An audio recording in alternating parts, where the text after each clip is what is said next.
Buenas noches, bienvenidos seáis a la Peña Cultural y Comercial La Unión, el Casino. Un jueves más, y esta vez tenemos el honor de estar aquí con nosotros Manuel Sollo y Manuel Bernal. Nos va a presentar su libro, ya lo hizo Manolo en otra ocasión en el pueblo, su invención de la generación del 27. Y yo me voy a quedar, porque de esto sabe más Manolo Sollo. Así que con vosotros. Bueno, en primer lugar quisiera agradecer la invitación de la dirección del casino para participar en este acto y en especial reconocer la labor incansable de su presidente, Victoriano Rosal.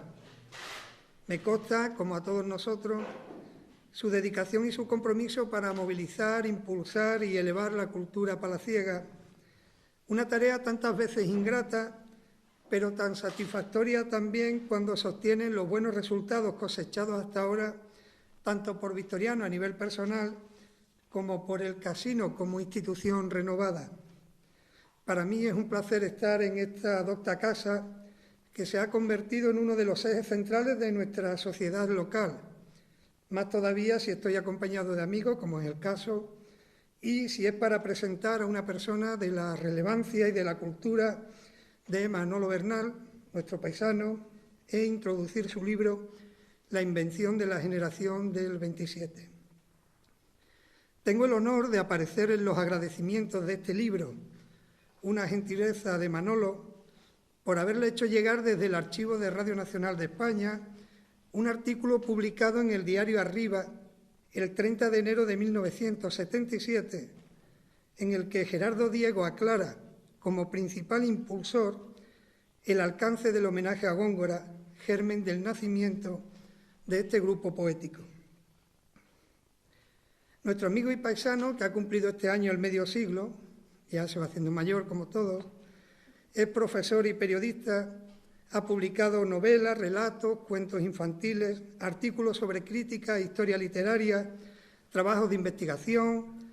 Ha colaborado o colabora en revistas de información general como Cambio 16, en revistas literarias como Campo de Agramante, la que impulsa a Caballero Bonal desde Jerez, hoy además Premio Cervantes, y Manolo también ha colaborado en periódicos de Sevilla y Cádiz. Con Manuel me une una extraña relación. Nos vemos poco, lamentablemente, él vive en Jerez. Hablamos muy de tarde en tarde o nos intercambiamos esas modernidades que llamamos correos electrónicos. Pero en esos breves contactos siempre late la certeza y la confianza de que nos enlazan una historia personal y colectiva, una trama de afecto, unas vivencias que hemos compartido.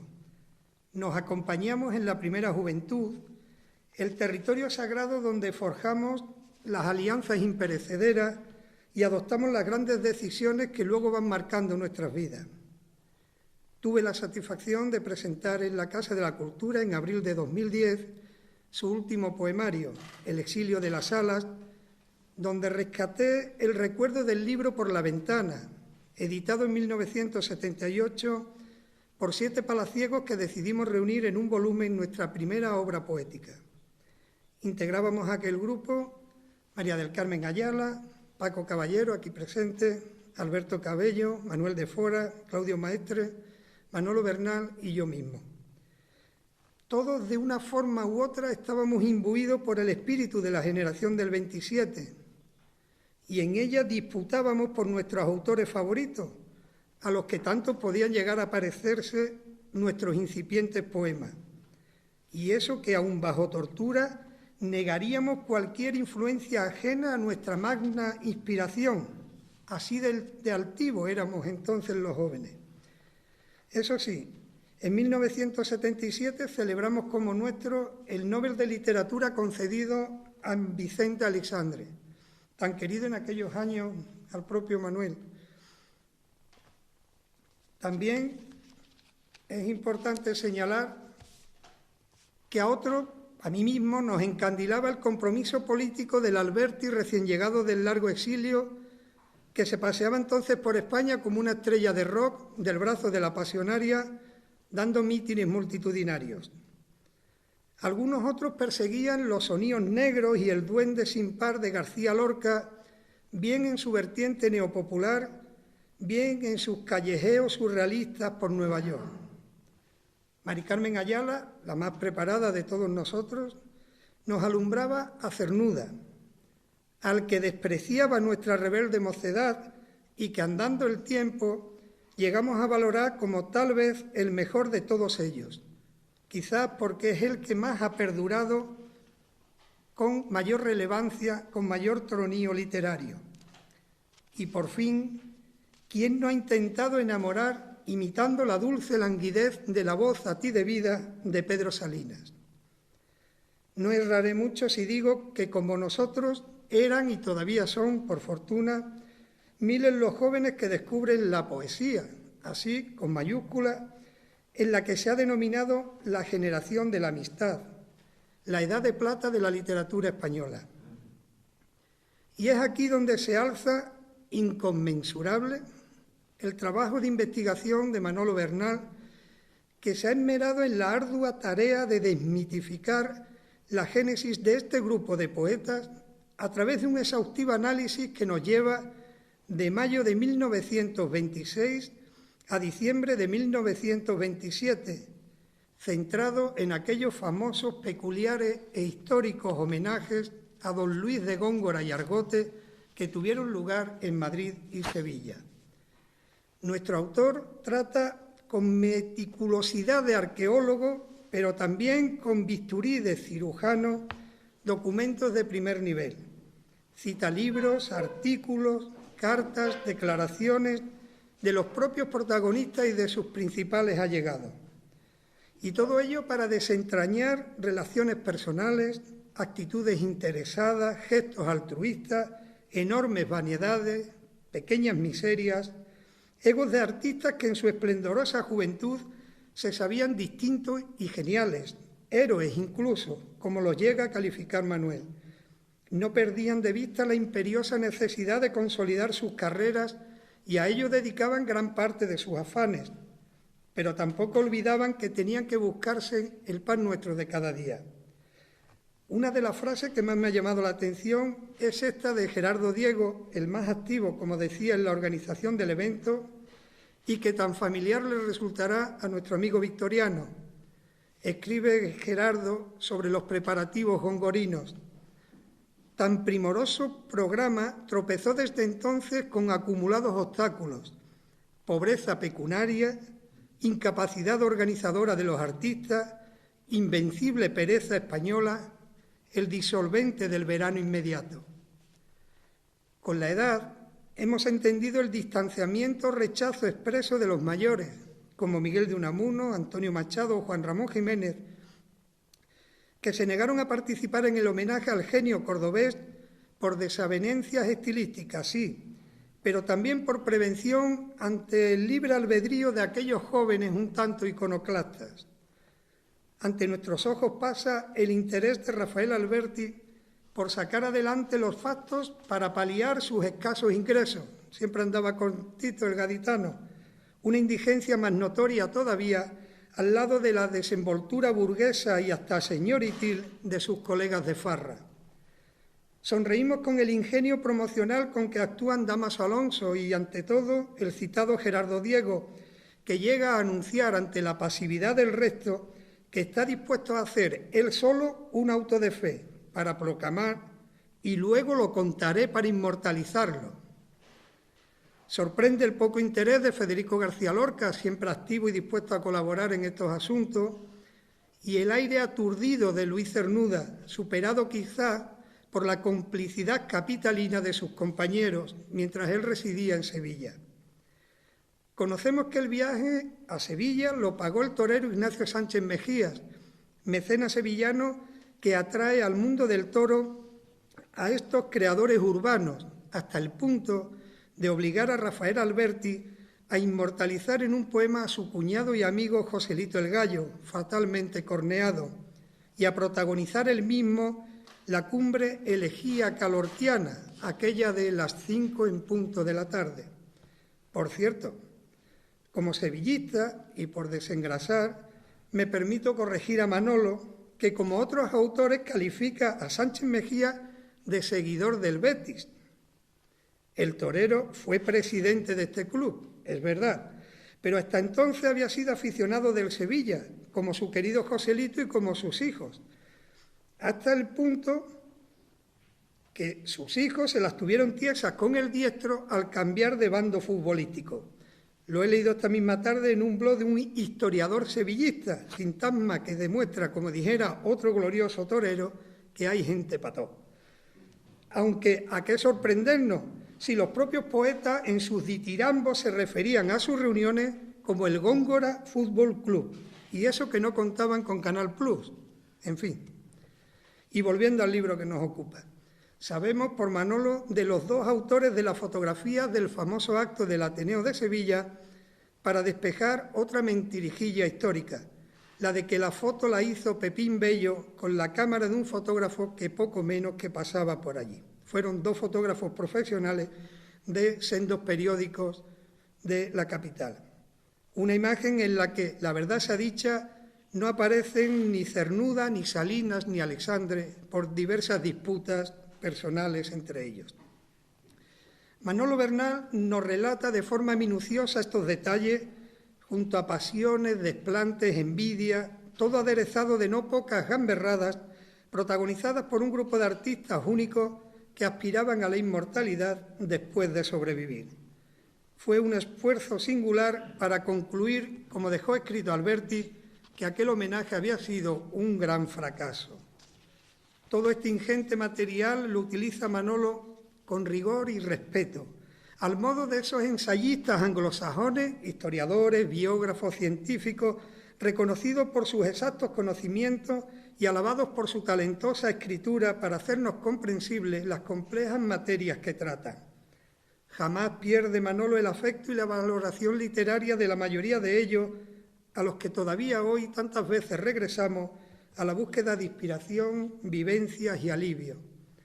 Por eso mismo me imagino a Manuel durante su ardua investigación entre legajos de archivos y hemerotecas con cierta solemnidad temblorosa. No le debió ser fácil ir avanzando en las entrañas del mito como un Indiana Jones literario para dejar al aire las vísceras de quienes fueron, y son en muchos casos todavía, nuestros referentes poéticos, culturales y en algunos casos incluso morales y políticos. Todo mito es una suma de verdades y mentiras, y en esta simbiosis, ¿qué quieren que les diga y que no sepan? Casi siempre queda para la historia la versión más accesible y edulcorada, es decir, la más mentirosa, entre comillas. Durante décadas nos han hecho llegar la historia del 27 como la de una generación feliz, integradas por amigos de intereses comunes, generosos, altruistas, gentes que daban la vida por un verso y cuya existencia quedó quebrada, amputada por el tajo atroz y sanguinolento de la guerra civil. Pero esa es otra historia. Quédense mejor con las divertidas y hermosas andanzas de unos jóvenes que revolucionaron la poesía española del siglo XX. Y sobre todo, quédense con sus obras. También con esta de Manuel, la invención de la generación del 27, de la relación que mantuvo con ellos nuestro paisano Joaquín Romero Morube, nos hablará a continuación el autor. Por mi parte, es todo. Muchas gracias.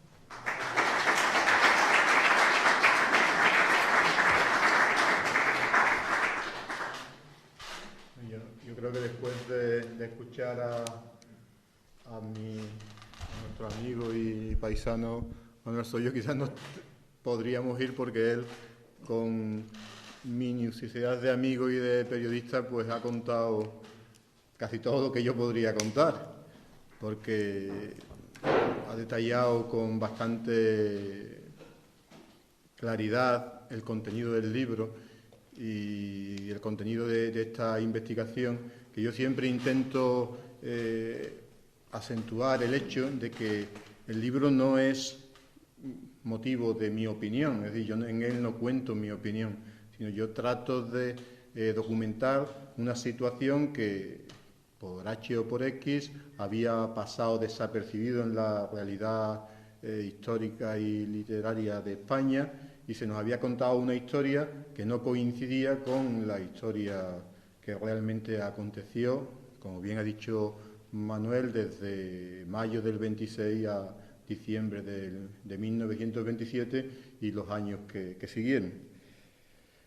Cuando digo eso lo puntualizo porque muchas veces la gente puede pensar que el título de la invención de la generación del 27, que no es un título mío, que es un título que lo pone la editorial, yo como soy un poco más utópico y más cándido, yo le había puesto un título en el que intentaba dejar constancia de que ellos lo habían hecho porque tenían ganas de ser alguien.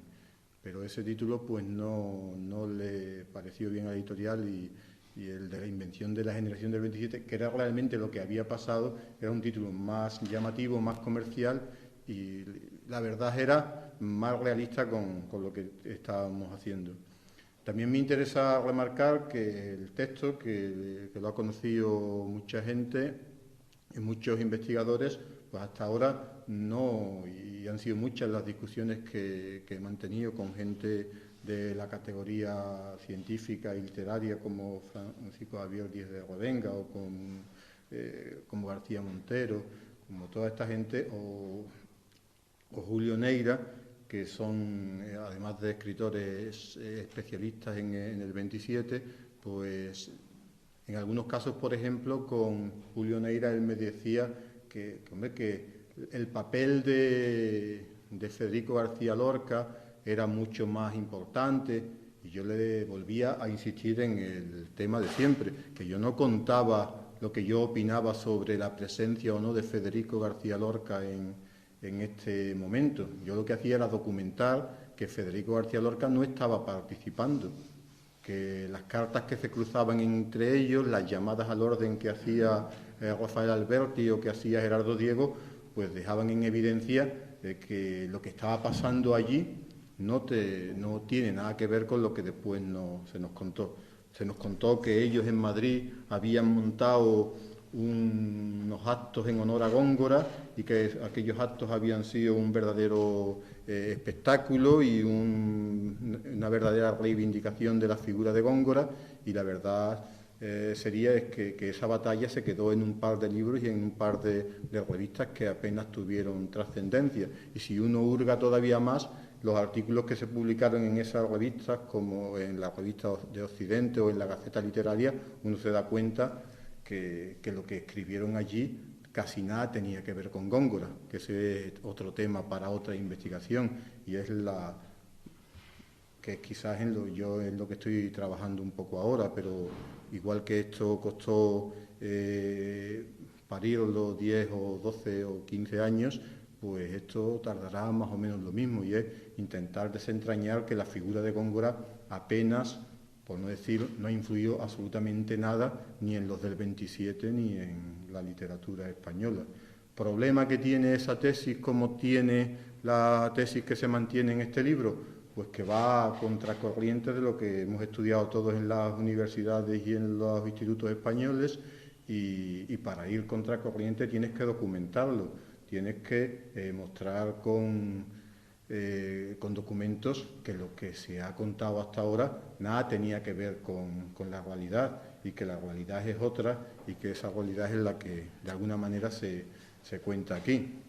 Yo puedo poner un ejemplo, pongo algunas veces porque yo, como bien dijo Manolo, me gustaría hoy la intervención aquí en Los Palacios, como ya el libro se presentó aquí, centrarla un poco en la presencia de Joaquín Romero Murube en aquellos días, y si tuvo algo que hacer o si tuvo algo que decir en el tinglao este.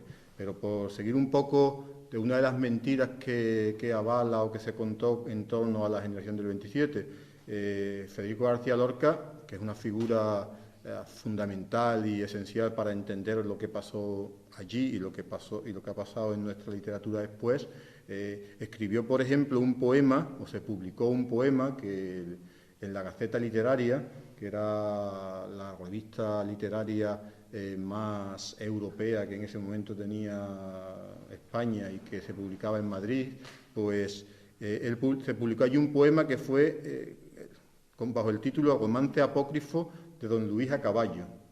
Yo leo un trocito para que la gente se dé un poquillo cuenta de por dónde iba el tema, ¿no?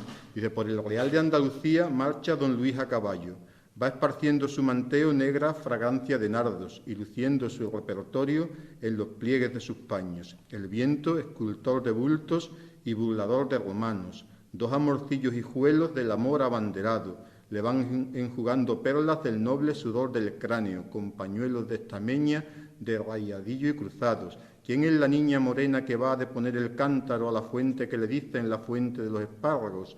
Felices, don Luis de Góngora. ¿No me conoce su garbo? Eso es un romance que aparece en la primera página de la Gaceta Literaria, que es una revista que se publica en Madrid en 1927, bajo la dirección de Ernesto Jiménez Caballero, y que está firmado por Federico García Lorca. El tiempo nos ha hecho ver que este poema nunca lo escribió Federico García Lorca, que este romance nunca lo escribió Federico García Lorca, aunque en sus primeras obras completas apareciera con su firma.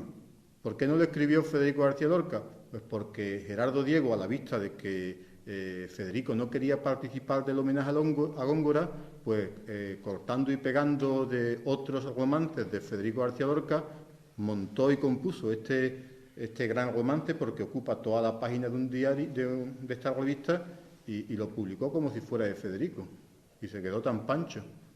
Lo hace Gerardo Diego, y lo hace porque quiere que Federico, que era un personaje ya, a pesar de su juventud, influyente en su momento, pues esté en el homenaje a Góngora. Y como Federico no comulgaba con el ideario del escritor cordobés, o no le gustaba cómo escribía el escritor cordobés, pues coge y, sin cortarse un pelo, monta un poema cortando y pegando y lo publica. A Federico al principio le disgusta la broma, pero al final se lo toma a cachondeo, y el poema sigue allí hasta el punto de que cuando la primera antología de las obras completas de Federico García Lorca, que se publica en Buenos Aires por la editorial Losada, pues aparece este poema como de Federico. Tiene que aclarar muchos años después Gerardo Diego que es verdad que esto se lo había inventado, lo había inventado pero no esto. Casi todo lo que hacen es igual. Otra poesía de Bergamín, que tampoco quiere participar del homenaje a Góngora con su obra, pues cogen, le sustraen de su escritorio un poema y, sin que José Bergamín lo conozca, lo publican en la revista Litoral. Y que no quería dar a conocer su obra poética en aquel momento, pues se siente molesto y no le gusta para nada la broma. Pero era la estrategia que se habían marcado Gerardo Diego y Rafael Alberti, fundamentalmente, buscando autopromoción, buscando hacerse un hueco en el panorama literario español, porque ellos sabían que o tenían trascendencia pública o no se iban a comer nada, como dice la gente joven ahora.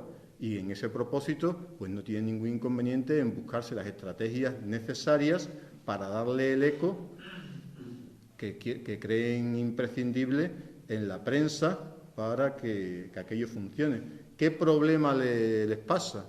El problema es fácil. En Madrid ellos no son nadie, ni siquiera Gerardo Diego, ni tan siquiera Pedro Salinas, que ya era profesor en Sevilla, ni siquiera Damaso Onso. Son escritores con cierta solvencia que empiezan a ser conocidos, pero no escritores con una fama para imponer criterios y demás, que es lo que sí pasará después.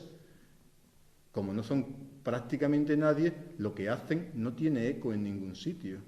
Es decir, ningún periódico del momento se hace eco de todas las barbaridades que va a contar Gerardo Diego. Gerardo Diego va a contar que le mandan, con perdón de la palabra, desde una mierda a uno de los catedráticos de la Real Academia que estaba cuestionando a Góngora, que se hacen pis en los muros de la Real Academia, que celebran una misa en torno a Góngora para festejarlo, que en la Plaza Mayor de Madrid montan un auto de fe para conmemorar la obra de Góngora y para enaltecer su figura. Todo esto es mentira. Él se lo inventa y lo cuenta también, y después se convierte en una figura tan importante y tan relevante de nuestras letras, de que todos los que hemos estudiado historia de la literatura española, pues hemos leído la crónica de Gerardo Diego como si fuera verdad. Y lo único que pasó es que Gerardo se la inventa, y se la inventa, como ya más o menos ha puntualizado Manuel, porque alguien tenía que contar aquello. Si alguien no se le contaba aquello, aunque se lo tuviera que inventar, para que aquello trascendiera. Y hay cartas de Gerardo Diego en las que más o menos se deja entrever, pero sostener esta tesis por alguien como yo, que no tiene demasiada importancia en el panorama literario español, o se prueba o no tiene ningún sentido, porque con las cartas que entre ellos se cruzaban ya se estaba empezando a ver que esto que os estoy diciendo era cierto. Yo tuve que esperar a saber de la existencia de un artículo de Gerardo Diego, que es el que la copia me facilitó gentilmente y de una manera muy eficaz Manuel Soyo, porque de otra forma yo sabía que ese artículo existía, pero no tenía el ejemplar, una copia del ejemplar que aparece una reproducción en el libro. Entonces, para yo conseguirlo tenía que irme a Madrid y tener una copia de esa página. Y Manuel, pues, ya sabíamos que estaba en los archivos de Radio Nacional, y él pues me facilitó una copia, no del artículo, sino de todo el número del periódico, que incluía una foto impresionante de Adolfo Suárez en la portada. Entonces, en ese artículo es una prueba más, pero lo escribe Gerardo Diego 10 años antes de morir, y lo escribe y pasa también totalmente desapercibido. Es decir, los estudiosos de la literatura española, o la doctrina científica, como decimos nosotros, tampoco lee ese artículo en el que Gerardo Diego confiesa pues que se le fue un poquillo la mano, pero si la gente se lo creyó, ¿él qué culpa tiene? Pongo un ejemplo así de documentos que aparecen aquí, ¿no? De cartas en las que entre Dámaso Alonso y Gerardo Diego, o Jorge Guillén y Gerardo Diego, se están cuestionando una semana antes de los famosos días del homenaje, que en Madrid no aparece nadie, que no sabe nada de Rafael Alberti, que no sabe nada de Federico, que no sabe nada de Chabás, que no sabe nada de nadie, que aquello va a ser un fracaso, que es que allí no va a aparecer nadie. Y la realidad es que no aparece nadie. Es que hasta la famosa misa, que hasta nuestro amigo Caballero Bonal la cuenta como que a él se la han contado, fue también una mentira. La misa a la que asisten en homenaje a Góngora, una misa de difuntos en honor a Góngora, no fue tal misa de difuntos, sino fue únicamente que ellos venían de juerga, se colaron en una de las iglesias madrileñas que estaba en ese momento celebrando misa, y dicen que ellos después contarán, Gerardo Diego es el que cuenta, que hicieron una misa una misa de difuntos en honor a Góngora, pero no fue, y ellos ya pues ponen la cosa y cuentan la cosa de tal forma y con tal ambiente, que él cuenta que el cura viene y les da la mano, y que como Bergamín era el que tenía la cara de más doliente, es a él al que le da el pésame y no sé qué. Ellos, como buenos literatos que son, le dan todo el calor y todo el ambiente necesario para que aquello parezca verdad, y eso se sigue contando como si fuera verdad, y no fue ninguna verdad, fue una invención de que ellos dicen que montaron en la Plaza Mayor de Madrid, y imaginaos, si eso hubiera sido verdad, el eco que tendría montar en la Plaza Mayor de Madrid una hoguera para quemar todos los libros que hablaban mal de Góngora. 1977, Gerardo Diego reconoció que, hombre, que quemaron unos papelitos en un cenicero, pero que lo que importaba era el motivo, que si no hicieron la hoguera ni representaron el auto de fe con maniquíes de Dalí, Picasso y compañía en la Plaza Mayor de Madrid, que había sido porque las autoridades no los habían dejado, pero que ellos intenciones no les faltó. Su gran problema fue que ellos eligieron a Góngora por un problema estratégico. El problema estratégico fue que era el que les venía a mano. La mayoría de ellos, de sus cartas, se deduce, y de sus gustos, se deduce que a ellos les interesaban más Quevedo o Lope de Vega. Pero para festejar un homenaje en torno a estas otras dos figuras, tenían que esperar como mínimo 5 años. Y ellos no estaban para esperar 5 años para homenajear a nadie. Optaron por Góngora porque se percataron de que a Góngora lo podían festejar en mayo del año que viene. Esa fue la única opción. ¿Con qué jugaron a favor? Jugaron a favor de que había algunos autores amigos suyos, cuales eran Dámaso Alonso, Jorge Guillén y Cosío, que habían demostrado previamente mucho interés y mucho conocimiento en torno a Góngora.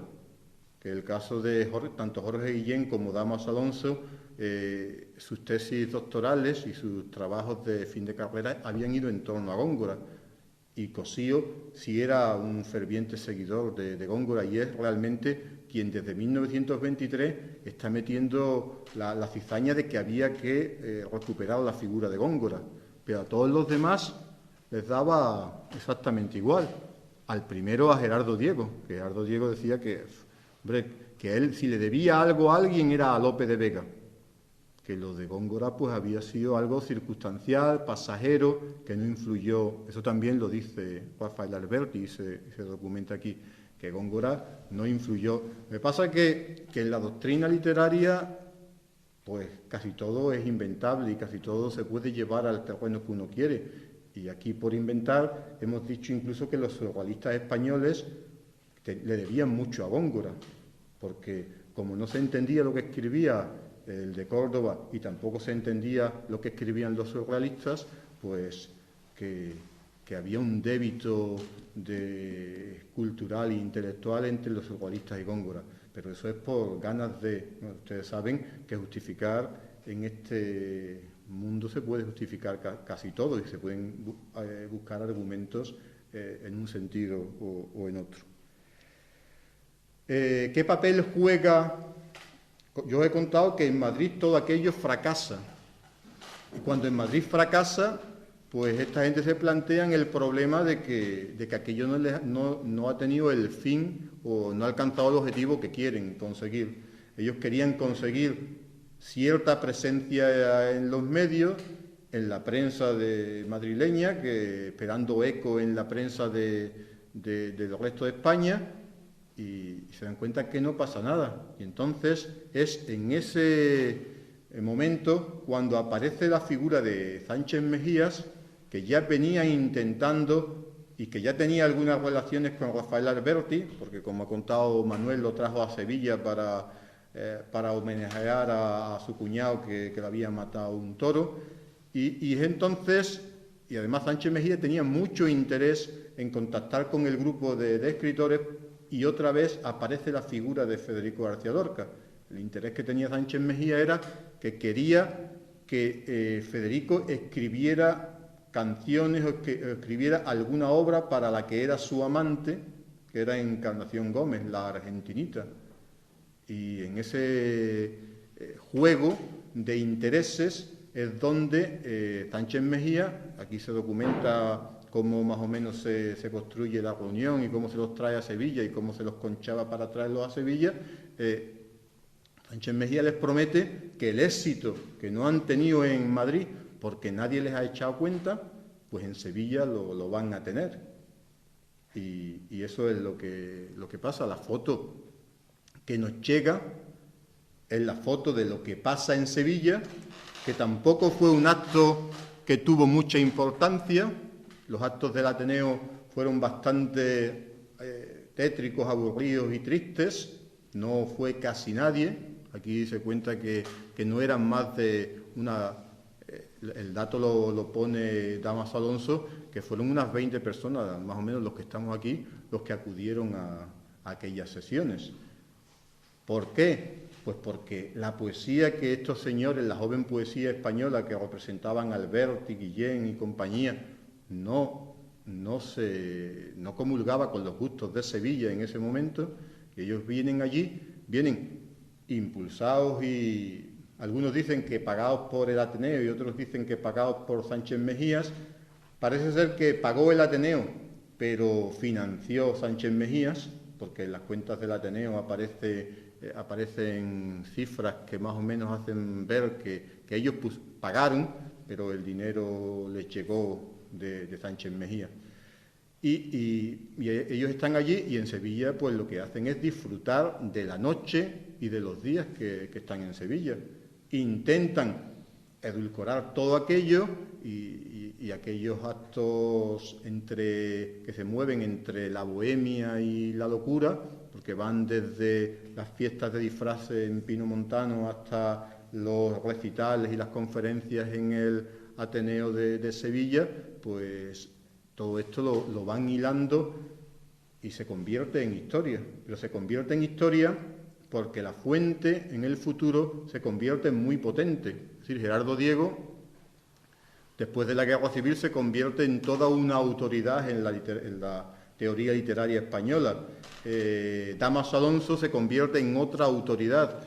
Jorge Guillén se convierte en otra autoridad en la teoría literaria. Yo no estoy hablando de que fueran buenos o malos escritores, porque casi todo el mundo empieza a coincidir ya, aunque siempre se ha dicho con mucho miedo porque los poderosos decían otra cosa, de que lo mejor de la generación del 27, si existió esa generación del 27, no estaba en la foto.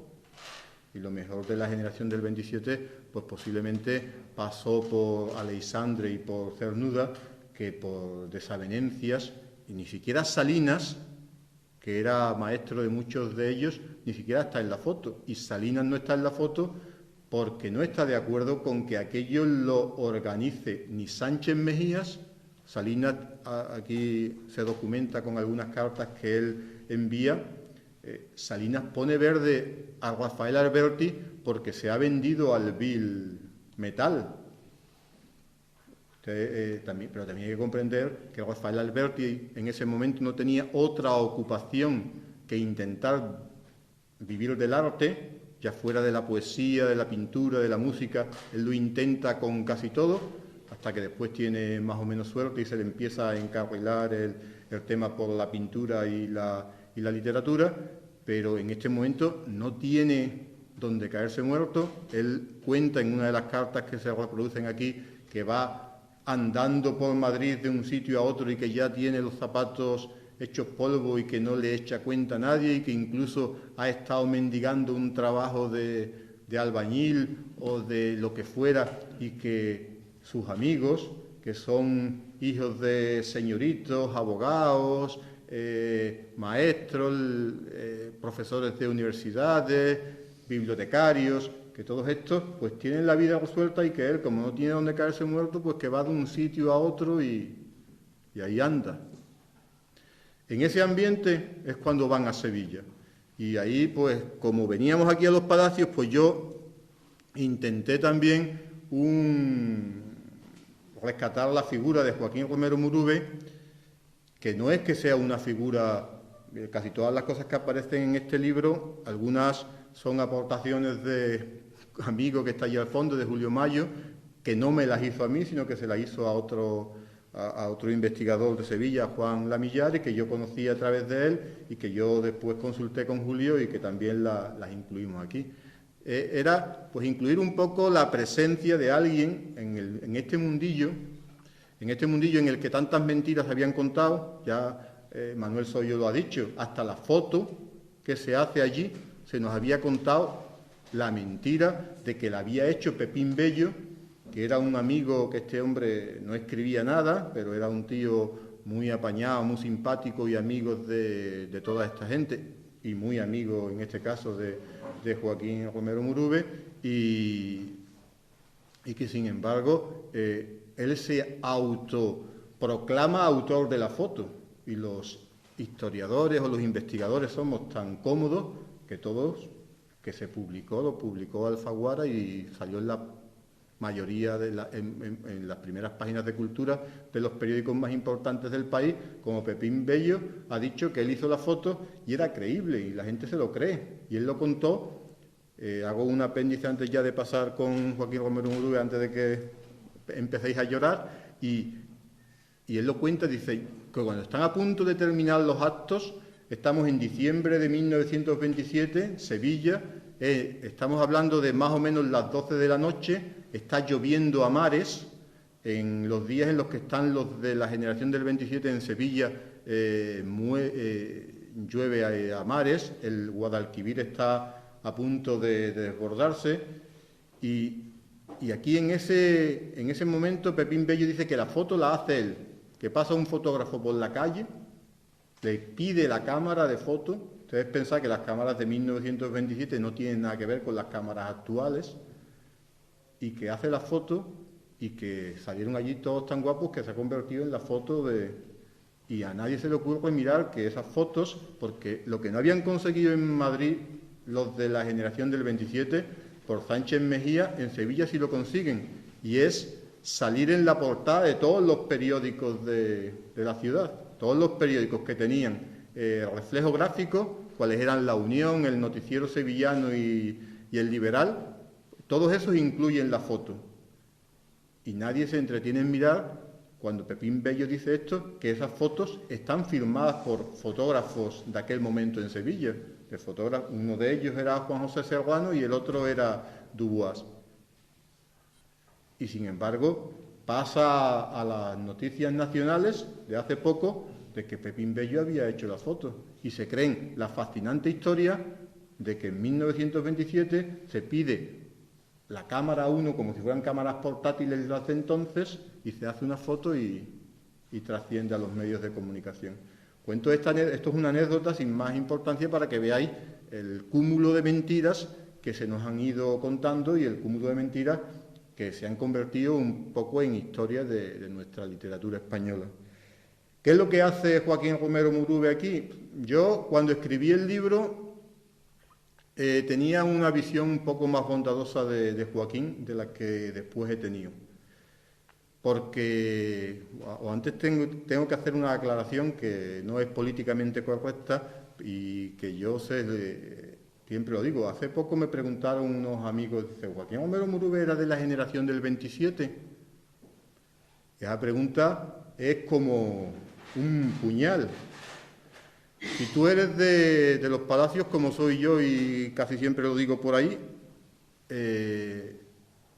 lo mejor que te puede pasar es decir que era de la generación del 27. Pero en sentido estricto de la situación, Joaquín Romero Murube no perteneció a la generación del 27. Se codeó con algunos autores de la generación del 27, pero ninguno de los autores, porque la generación del 27, aparte de que yo diga aquí que es un invento por hechos, fue un invento de la doctrina literaria. Es decir, la generación del 27 es un invento de Dámaso Alonso y un invento doctrinal, un invento a nivel de teoría literaria, de Guillermo de Torres, de Gerardo Diego, y en ninguna de las antologías en las que aparecen gente o autores de la generación del 27 que no sean de Sevilla, aparece Joaquín Romero Murube. ¿Por qué no aparece? Pues sencillamente porque él se codea con algunos autores de la generación del 27, igual que se codea también con algunos autores de la generación del 50, pero nadie dice, a mí por ejemplo me causa mucha satisfacción que en la Fundación Caballero Bonal tú entras y te encuentras una foto de José Manuel Caballero Bonal charlando con Joaquín Romero Murube, presidiendo la fundación, y a los pies de la cama de Antonio Machado en el acto de constitución de la generación del 50. Pero sin embargo nadie dice nunca que Joaquín Romero Murube pertenezca a la generación del 50, pero la realidad es que su obra no se acerca ni por asomo a los planteamientos estéticos de la generación del 27. Si no se acerca a los planteamientos estéticos, pues ese es el motivo de que Gerardo Diego no lo incluya ni lo cite. Ese es el motivo de que Dámaso Alonso, porque Gerardo Diego estamos hablando de 1932, pero Dámaso Alonso, cuando habla de la generación del 27, estamos hablando de 1959 y 1962, que ya habían pasado años suficientes para que estuvieran sopesados quiénes pertenecían y quiénes no pertenecían. Y ellos nunca hablan de Joaquín. Eso no quita valor a su obra. Eso no quita importancia o que nos pueda parecer mejor o peor, pero la nómina de autores, aunque después todos hayamos contado 1000 veces y hemos añadido a autores que nos gustan, Miguel Hernández nos puede parecer fascinante, mejor o peor, pero no y se codeó con lo mejor de la generación del 27 y fue muy amigo de Vicente Aleixandre, pero no pertenece a la generación del 27. ¿Por qué? Pues porque los que establecen quiénes forman parte de la generación del 27, pues no consideran que Miguel Hernández pertenezca. ¿Por qué? Y estéticamente Miguel Hernández es el único autor de todos ellos que escribe un libro con influencias gongorinas, que no es el caso tampoco de Joaquín Romero Murube. Joaquín Romero Murube en aquellos tiempos sí tiene cierta relación con ellos. Participa, por ejemplo, no participa de los actos de Madrid, porque ya os he contado que no existen, pero sí participa publicando en la revista Litoral, que se publica en mayo de 1927. Publica también en la revista Verso y Prosa, que se publica en Murcia, con un poema también en torno a los actos de conmemoración de Góngora. Pero su obra, la dimensión estética de lo que va a ir escribiendo este paisano nuestro, pues no tiene nada que ver con lo que escribe la gente de la generación del 27, o por lo menos el núcleo duro. Por supuesto, Julio Neira, que es un especialista de la generación del 27 fundamental y que hasta hace poco era director general del libro y que es uno de los que más abiertamente ha defendido mi trabajo, cosa que le agradeceré eternamente porque sí, me cita, según me consta muchas veces, pues él ha añadido a mucha gente como autores menores de la generación del 27, pero yo en muchas de las conversaciones que he mantenido con él, cuando he preguntado si Joaquín pertenecía a la generación del 27, nadie, ¿qué es lo que pasa? Que tanto Lamillar o mi amigo y colega Álvaro, cuando hablan de Joaquín Romero Murube, siempre lo vinculan y lo sitúan en los ámbitos de la generación del 27, porque por edad y por momento y porque participa de los actos de Sevilla. Pero su obra está totalmente, aparte de que su obra, por motivos que ahora no vienen al caso, está totalmente deslavazada y le falta un poco de...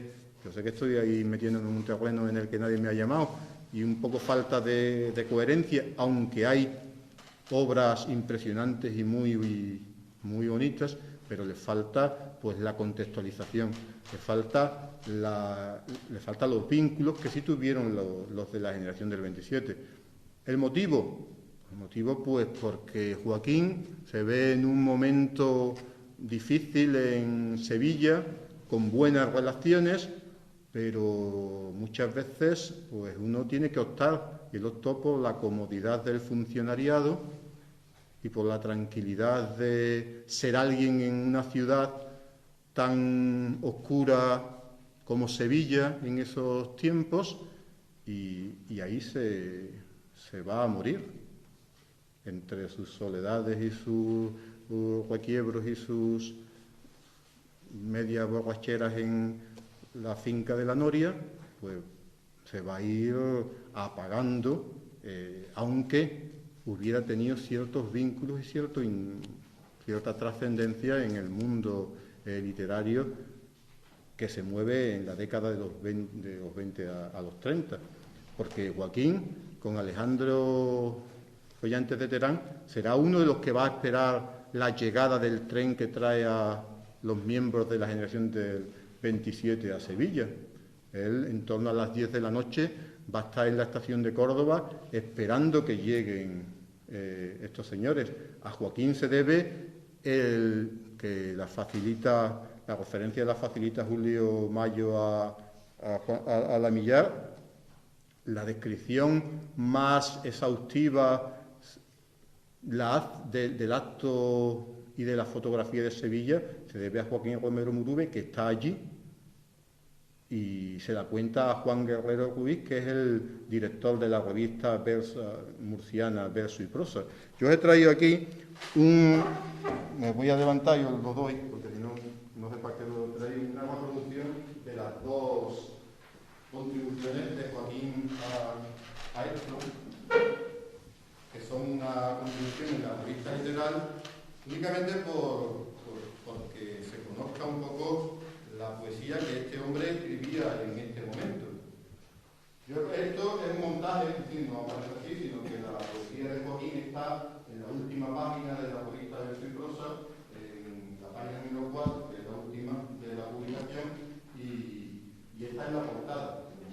Las últimas páginas eran feas, no tenía nada, un periódico de 1929 en toda Violeta, pues yo he aprovechado la portada para que quedara más bonito y también para que fuera consciente de que en la misma revista ya aparecía Vicente Aleixandre, que en aquel momento tampoco era casi nadie, pero era uno de los que tenía. Por detrás está la reproducción de la poesía que él publica en la revista malagueña Litoral. Y que, si ustedes la leen, verán que es escasamente gongorina, pero siendo escasamente gongorina, es de las obras que se publican en la revista Litoral más gongorinas. La mayoría de las cosas que se publican en esa revista en ese momento no tienen nada que ver con Góngora, aunque el número se dedicaba a Góngora. Si ustedes leen las poesías estas de Joaquín, verán que tampoco tiene nada que ver con Góngora. Pero Joaquín sí participa cuando está en Sevilla, participa de la recepción de ellos, participa de la comida que hay en la venta antequera, participa de la estancia en el cortijo de Pino Montano y se supone que participa de la mascarada, participa de la visita al manicomio de Sevilla en el que trabajaba Romero Martínez, que era en ese momento presidente de la sección de literatura del Ateneo y que es un poco el alma de todo esto. Pero en todo ese ambiente, Joaquín Romero Murube tiene un papel claro y oscuro. Por ejemplo, yo cuando escribí el libro pensaba que Joaquín Romero Murube era de los pocos que había, ¿cómo se dice? De los pocos que había echado cara, como decimos aquí en los palacios, por Cernuda. Cernuda no participa de los actos de Sevilla, aunque está allí, porque lo habían puteado mucho, diciendo un mal y pronto. Damaso Alonso, Jorge Guillén y Juan Chabá, él había publicado Perfil del Aire ya con la gente de Málaga y lo han fastidiado tanto, lo han criticado tanto, lo han vilipendiado tanto, que él decide no. Y yo hasta cuando escribí el libro pensaba que Joaquín había tenido una actitud positiva con Luis Cernuda.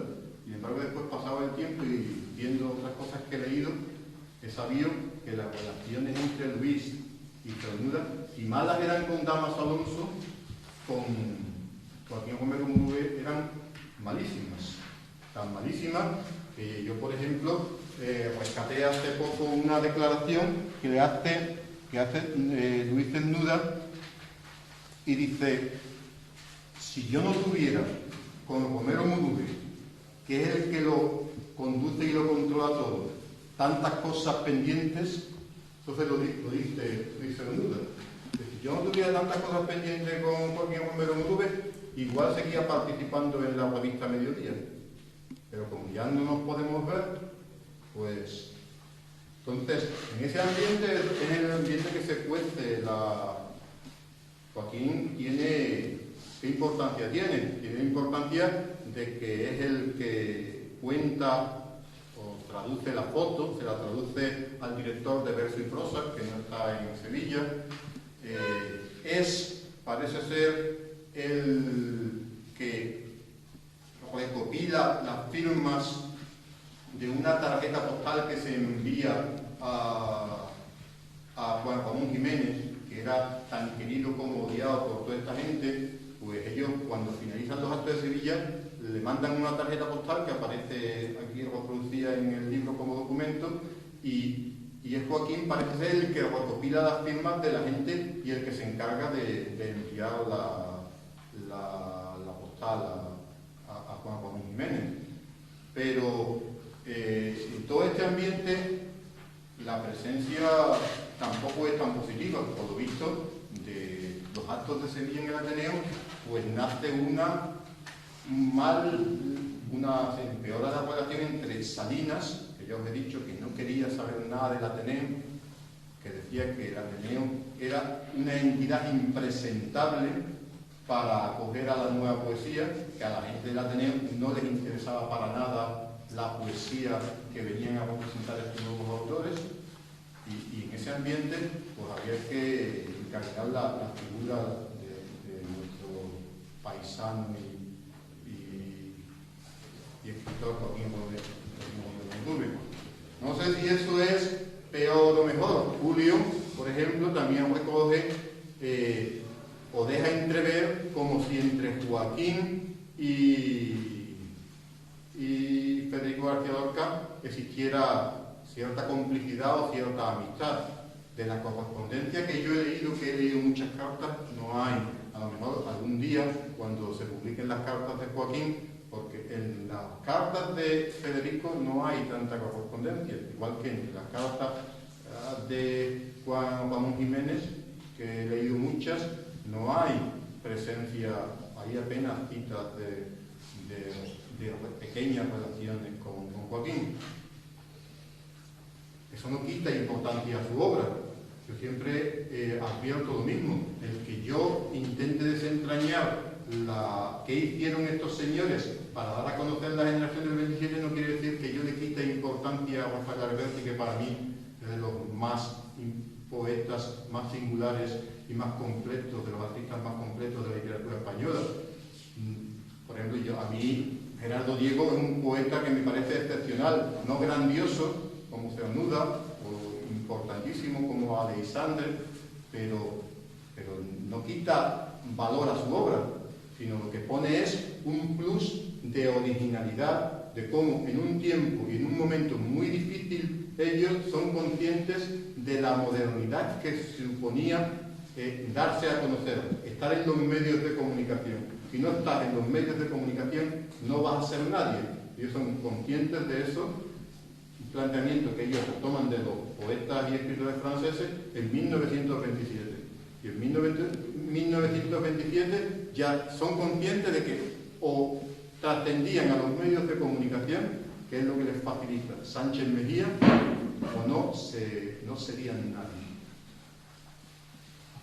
Podemos seguir entrando en más peculiaridades, en más anécdotas. Nuestro paisano, en otro hecho que recoge Julio, yo conocí por Lamillar, pero que Lamillar reconoce que la información le viene de Julio, es el que pone un poco ambiente a algo que había contado Damaso Alonso, que es la travesía que hacen nuestros poetas, que estaban bastante, hablando mal y pronto, bastante colgados, pues vienen de un sarao en Triana y deciden cruzar con el Guadalquivir muy crecido, con aguas muy rápidas, deciden cruzar de Sevilla, porque a Federico se le mete entre ceja y ceja, cruzar de Triana a Sevilla en barca. Y lo intentan, y lo hacen y lo consiguen, y Damaso Alonso cuenta la travesía como una verdadera locura. Existía el testimonio de Damaso Alonso, que era un testimonio más o menos narrativo y gráfico, y después el testimonio que he citado de Julio, en el que Joaquín Romero Murube, que también iba en la barca, le dice a Federico: qué locura aquella, un poco más y nos ahogamos. No lo dice así, eso lo digo yo simplificando. La expresión concreta la tiene recogida en una dedicatoria, Joaquín Romero, en una dedicatoria a un libro una dedicatoria en Sombra Apasionada, la dedicatoria de Sombra Apasionada para Federico García Lorca y de Joaquín Romero Murube, pues le pone: ¿te acuerdas de la noche que atravesamos el Guadalquivir desbordado? ¡Qué miedo! ¿Cómo chillabas tú? Con un abrazo de afectuoso Joaquín, y eso esa es la reseña o indicación de la que hablábamos. Entonces, Joaquín, a través de esa dedicatoria, que parece insignificante, pero sí le pone, da cuerpo a aquello que había contado Damaso Alonso, de la locura, o una de las locuras que estos señores hicieron cuando estaban en Sevilla. Y nada más, a ustedes quieran preguntar, yo si quieren seguimos hablando, pero tampoco quiero... Había quedado con algunos amigos que seríamos breves y que no abundaríamos.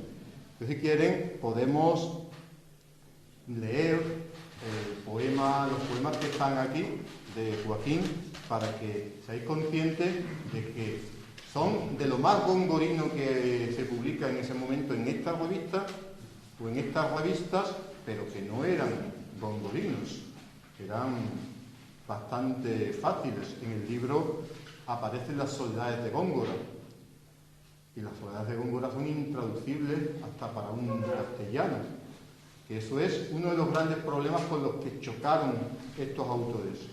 Estos autores chocaron que ni Valle Inclán, ni Juan Ramón Jiménez, ni Miguel de Unamuno, que nadie de estos aceptaban a Góngora como maestro de nada, porque era un poeta inhumano, ilegible, y para colmo, algunos pues le echaba en cara servicial con la corte de su momento y que le interesaban más las paldas que la liturgia. Entonces, en ese ambiente, pues no cuenta con el apoyo de ninguno de los grandes en aquel momento, y ellos se ven solos, pero ellos, tenaces y convertidos, pues siguen hasta convertir su historieta en historia de la literatura. Y si queréis, lo leemos esto, lo dejamos para otro día, ustedes lo leen en su casa tranquilamente en su brasero y demás. Algo que queráis preguntar algo,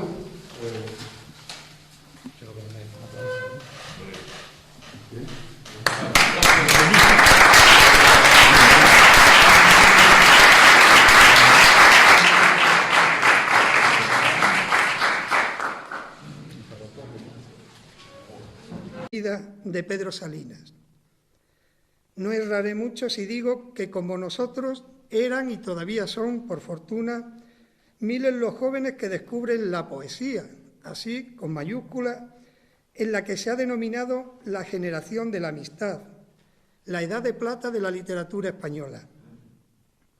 Y es aquí donde se alza inconmensurable el trabajo de investigación de Manolo Bernal, que se ha esmerado en la ardua tarea de desmitificar la génesis de este grupo de poetas a través de un exhaustivo análisis que nos lleva de mayo de 1926 a diciembre de 1927, centrado en aquellos famosos, peculiares e históricos homenajes a don Luis de Góngora y Argote que tuvieron lugar en Madrid y Sevilla.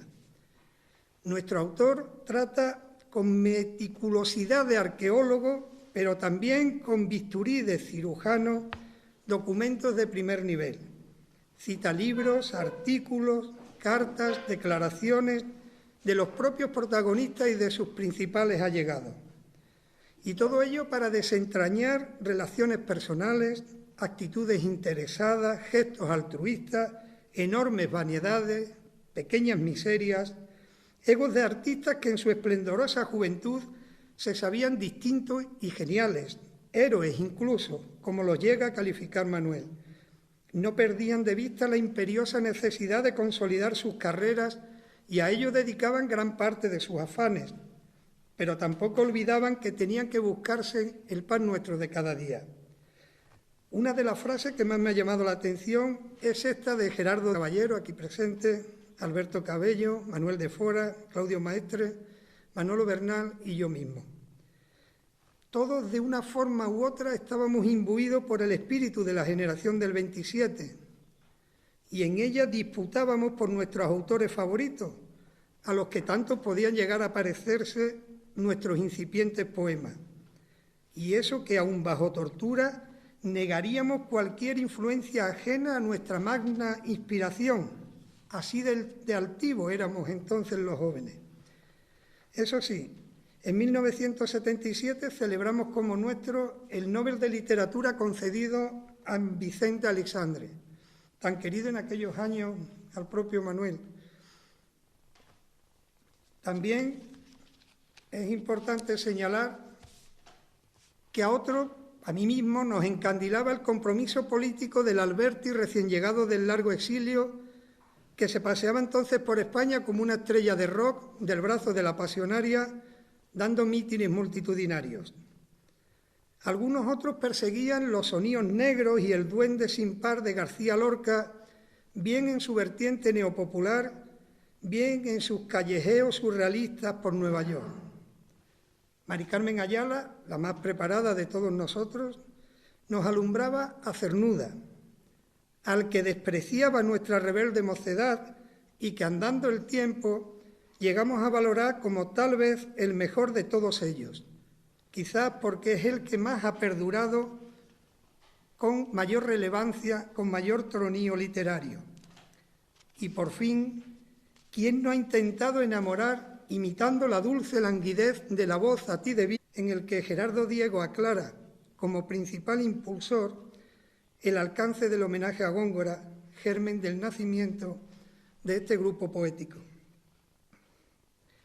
Nuestro amigo y paisano, que ha cumplido este año el medio siglo, ya se va haciendo mayor como todos, es profesor y periodista, ha publicado novelas, relatos, cuentos infantiles, artículos sobre crítica e historia literaria, trabajos de investigación, ha colaborado o colabora en revistas de información general como Cambio 16, en revistas literarias como Campo de Agramante, la que impulsa a Caballero Bonal desde Jerez, hoy además Premio Cervantes, y Manolo también ha colaborado en periódicos de Sevilla y Cádiz. Con Manuel me une una extraña relación. Nos vemos poco, lamentablemente, él vive en Jerez. Hablamos muy de tarde en tarde o nos intercambiamos esas modernidades que llamamos correos electrónicos. Pero en esos breves contactos siempre late la certeza y la confianza de que nos enlazan una historia personal y colectiva, una trama de afecto, unas vivencias que hemos compartido. Nos acompañamos en la primera juventud, el territorio sagrado donde forjamos las alianzas imperecederas y adoptamos las grandes decisiones que luego van marcando nuestras vidas. Tuve la satisfacción de presentar en la Casa de la Cultura en abril de 2010 su último poemario, El exilio de las alas, donde rescaté el recuerdo del libro Por la ventana, editado en 1978 por 7 palaciegos que decidimos reunir en un volumen nuestra primera obra poética. Integrábamos a aquel grupo María del Carmen Ayala, Paco Diego, el más activo, como decía, en la organización del evento, y que tan familiar le resultará a nuestro amigo Victoriano. Escribe Gerardo sobre los preparativos gongorinos.